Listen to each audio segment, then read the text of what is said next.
अमेरिकेच्या एका निर्णयामुळे भारतातील कापूस उत्पादक संकटात येण्याची शक्यता आहे। अमेरिकेनं बांगलादेशला अमेरिकन कापसापासून तयार झालेल्या कपड्यांवर 0% आयात शुल्क लागू करण्याचा निर्णय घेतलाय। त्यामुळे भारतीय कापूस उत्पादक त्यांच्या समोर नवं संकट उभं राहिले। बांगलादेश हा भारताचा प्रमुख कापूस ग्राहक असून या निर्णयामुळे तो अमेरिकन कापसाला प्राधान्य देण्याची शक्यता आहे। त्यामुळे भारतीय कापसाच्या निर्यातीवर परिणाम होऊन मागणी घटण्याची भीती व्यक्त केली जाते। मागणी कमी झाल्यास देशांतर्गत बाजारात कापसाचे दर घसरण्याची शक्यता आहे। शेतकऱ्यांचं मोठं आर्थिक नुकसान होऊ शकतं। तसंच जागतिक बाजारपेठेत भारताची स्पर्धात्मकता कमी होण्याचा धोका निर्माण झालाय।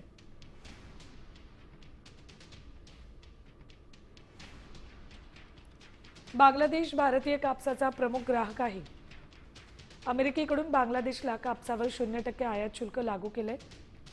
भारताचा प्रमुख ग्राहक असलेला बांगलादेश अमेरिकेकडे वळण्याची शक्यता आहे। बांगलादेशातून मागणी कमी झाल्यास स्थानिक बाजारात कापसाची आवक वाढेल। कापसाची आवक वाढल्यामुळे स्थानिक बाजारात कापसाचे भावही पडतील। दर कोसळले तर कापूस उत्पादकांना आर्थिक फटका बसेल।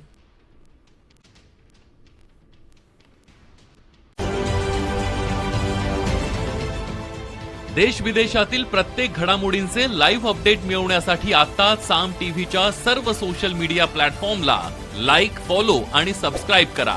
तसंच सर्व नोटिफिकेशनसाठी बेल आयकॉन प्रेस करायला विसरू नका।